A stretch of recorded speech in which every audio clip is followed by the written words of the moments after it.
The wind screams across the Afghan mountains at -71 degrees. Greta adjusts her wool shawl and scans the rocky terrain below her cottage, searching for firewood among the boulders. Then she sees it, wedged between two massive stones, perhaps 500 meters down the slope. A young elephant struggles desperately. Its front half is free, but its body is trapped in the narrowing gap. The animal's trunk waves weakly in the air. Even from this distance, Greta can see the dark streaks on its gray skin where it has scraped itself raw against the rock. At 94 years old, she knows the animal has perhaps 2 hours before exhaustion and cold kill it. She turns back to her stone cottage and moves quickly. In the wooden shed beside her home, Greta finds a long iron bar, a shovel, and thick rope. She loads these onto a small wooden sled. From a peg by the door, she takes her walking stick carved from mountain oak. The descent begins. The terrain is steep and treacherous. Greta plants her stick carefully with each step, letting it take her weight as she navigates between rocks and patches of ice. The sled bumps and scrapes behind her. Her breath comes out in white clouds that freeze instantly on her shawl, creating tiny ice crystals in the wool. The temperature has dropped to -73 degrees.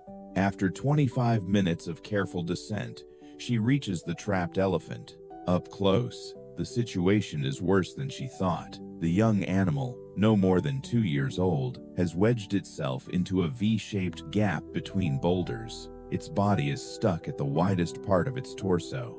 Deep scrapes mark its sides where the rough stone has torn the skin. The elephant's breathing comes in short, panicked bursts. Its eyes roll when it sees her approach.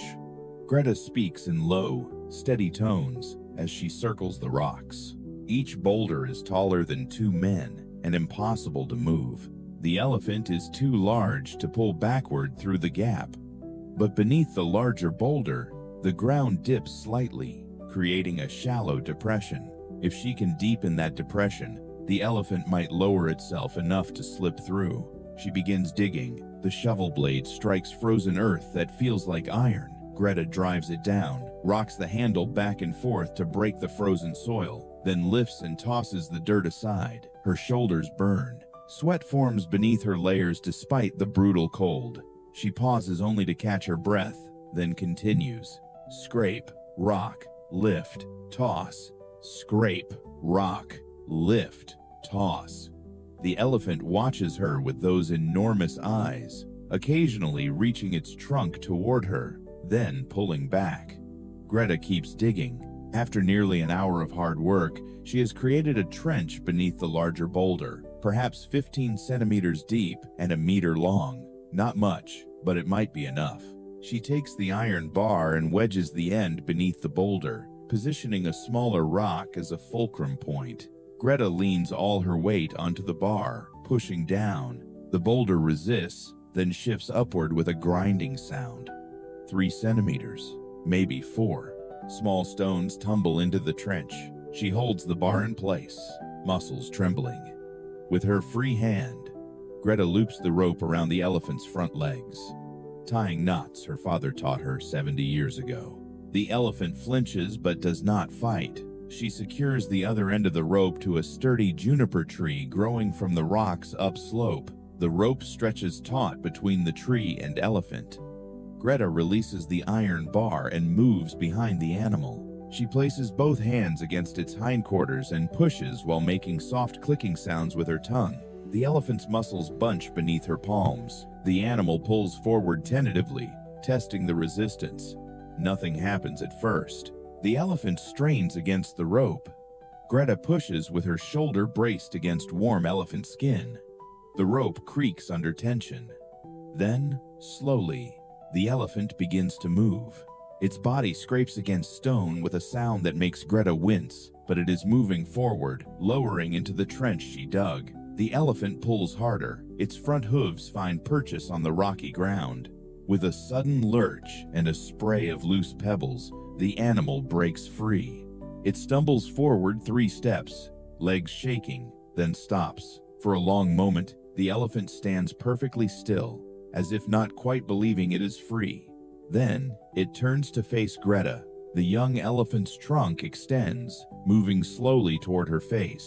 Greta holds completely still. The trunk touches her cheek gently, breathing warm air across her skin, exploring her scent. The elephant's eye, so close now, looks directly into hers. After what feels like a long time, the animal turns and walks slowly up the mountain path, limping slightly on its left front leg but moving steadily away. Greta watches until the gray shape disappears among the rocks and shadows. Then she gathers her tools onto the sled and begins the long climb home. The sun has passed its peak. The wind pushes against her back as if trying to hurry her along. Her hands ache inside her gloves, fingers stiff from gripping the shovel and iron bar. When she finally reaches her cottage, Greta washes her hands and face with warm water from the basin she keeps on the wood stove. She scrubs away the dirt and sweat, then drinks a full cup of water. Only now does she notice how thirsty she is. The animals need attention. Inside the small barn attached to her home, 4 goats rise from their straw bedding as she enters. They have been waiting patiently all morning. Greta fills a wooden bucket with water from the heated barrel near the stove. Steam rises as she pours it into their trough. The goats crowd around, drinking in long gulps, their tails flicking. She opens a large canvas sack and scoops out dried mountain grass mixed with barley. The sweet, dusty smell fills the barn. Greta spreads it evenly in the feeding boxes, making sure each goat gets an equal portion. The smallest one, a white female with brown spots on her ears, pushes forward aggressively. Greta places a hand on her head and gently moves her back so the others can reach the food. While the goats eat, Greta sits on a low wooden stool beside the largest female. Her fingers find the familiar rhythm of milking, and warm milk begins streaming into the metal pail with a rhythmic ping. The goat stands calmly, chewing her food. When the pail is half full, Greta moves to the second goat and repeats the process. The milk steams slightly in the cold barn air. She carries the pail inside and strains the milk through clean cheesecloth into glass jars. Some she sets aside for drinking. The rest goes into a large pot on the wood stove for yogurt. Greta adds a handful of dried herbs from a clay jar on the shelf, stirring slowly as the milk warms. The pot begins to bubble gently, filling the kitchen with a warm, tangy scent. Outside, she walks to the chicken coop behind the barn. 6 chickens and 1 rooster flutter down from their perches when they hear her approach. Greta scatters grain across the floor, and the chickens peck eagerly at the kernels. She checks each nesting box, finding 4 brown eggs still slightly warm. These go carefully into the deep pockets of her coat. Back in the kitchen, Greta places the eggs in a woven basket on the counter. She stokes the fire in the wood stove, adding 2 thick logs. Flames wrap around the new wood with a crackling sound, and heat begins radiating through the small room. She fills a copper kettle with water and sets it on the hottest part of the stove. While the water heats, Greta takes flour from a large clay jar and pours a generous amount into a wide wooden bowl. She adds salt, a splash of fresh goat milk, and warm water. Her hands knead the dough with practiced movements, folding and pressing, working it until it becomes smooth and elastic. She covers the bowl with a clean cloth and sets it near the stove where warmth will help it rise. The kettle begins to whistle. Greta pours hot water into a ceramic teapot containing dried mountain herbs and black tea leaves. The aroma fills the kitchen, sharp and comforting. She pours herself a cup and sits at the wooden table, finally resting. Her legs ache from the steep climb. Her shoulders are sore from digging, but the tea is hot and good. After finishing her tea, Greta lifts the trapdoor in the kitchen floor and descends wooden steps into the root cellar. Cool air rises to meet her. She selects potatoes, carrots, onions, and a bag of dried beans from shelves lined with preserved vegetables. Back upstairs, she peels and chops each vegetable on her scarred wooden cutting board. The knife moves efficiently, reducing potatoes to even cubes, carrots to rounds, onions to thin crescents. The onions make her eyes water, but her hands never stop moving. The bread dough has risen beautifully, nearly doubled in size. Greta punches it down with her fist, feeling the air release, then shapes it into 4 round loaves. She places these on a metal baking sheet and uses her knife to cut shallow crosses on top of each one. She crushes dried rosemary and thyme between her palms, releasing the oils, and sprinkles the herbs over each loaf. The bread goes into the oven. While it bakes, she prepares soup. Into a large iron pot goes water, all the chopped vegetables, dried lamb meat from a hook in the pantry, salt, pepper, ground cumin, and coriander seeds. She sets the pot on the stove. Within minutes, bubbles begin rising to the surface as the water heats. The vegetables start to soften, releasing their flavors into the developing broth. The timer she set tells her the bread is ready. Greta removes 4 golden brown loaves from the oven, each one perfectly risen with the crosses opened into decorative patterns. She taps the bottom of one loaf, hearing the hollow sound that confirms it is fully baked. The loaves go onto a wire rack to cool, and immediately the entire cottage fills with their rich, yeasty aroma. She sits at her spinning wheel near the window. A basket of raw goat wool waits beside her. Greta's feet work the pedal in steady rhythm while her hands guide the fibers onto the spindle, teasing them into alignment.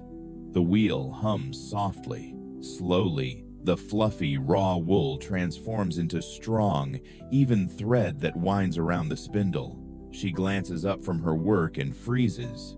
Through the window, 2 elephants stand near her barn, the young one she rescued, and with it, a much larger adult, easily 3 times the size. The mother, her enormous trunk explores the area cautiously, testing the air. Greta rises slowly and takes a large wooden bowl from her shelf.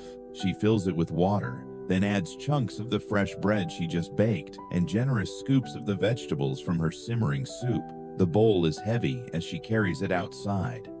Steam rises from the warm food into the freezing air. She sets the bowl on a flat rock 30 paces from her door, then backs away carefully, making no sudden movements. The young elephant notices first. It approaches the bowl, trunk extended and exploring. After a moment, it begins eating, curling bread and vegetables into its mouth. The mother watches Greta with careful attention, ears spread wide, then also moves forward to investigate the bowl. The mother dips her trunk into the food, pulling out bread soaked in vegetable broth. Both elephants eat together, making soft rumbling sounds deep in their chests. When the bowl is empty, the mother elephant walks directly toward Greta. The enormous animal towers over her. Each footstep makes the frozen ground tremble slightly, but Greta stands perfectly still, showing no fear. The elephant's trunk reaches out, touching Greta's shoulder with surprising gentleness, then moving to her face. Warm breath flows across her weathered skin. The elephant holds this position for several heartbeats, as if memorizing Greta's scent.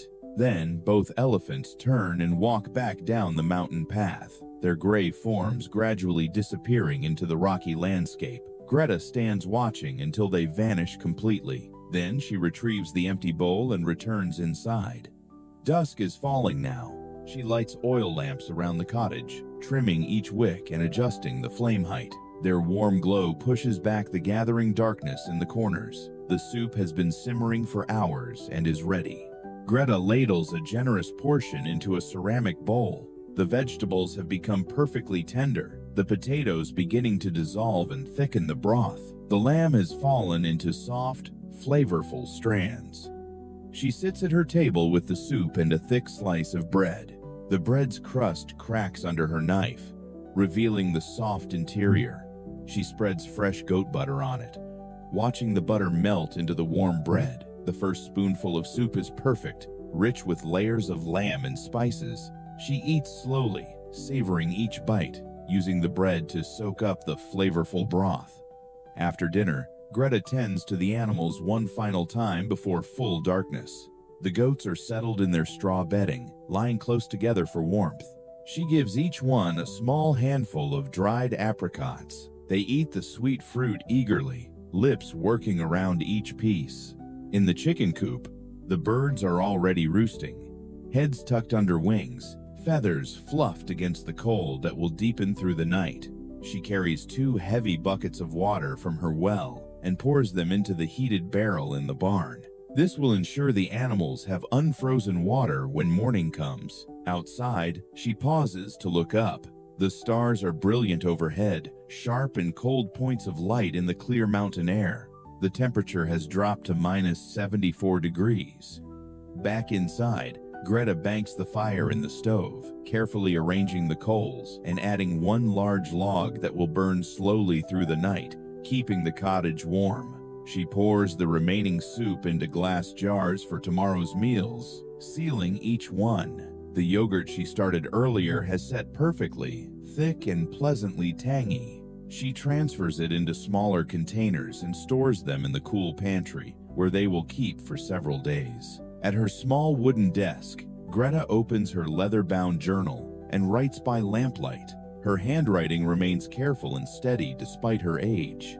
She records the temperature, the condition of her animals, the bread and soup she prepared, and the encounter with the trapped young elephant and its grateful mother. This journal keeping is a habit she has maintained for more than 50 years. The shelves nearby hold dozens of similar volumes, a record of decades lived in these mountains. Tomorrow will bring another morning at -70 degrees or colder. Greta closes her eyes and sleeps.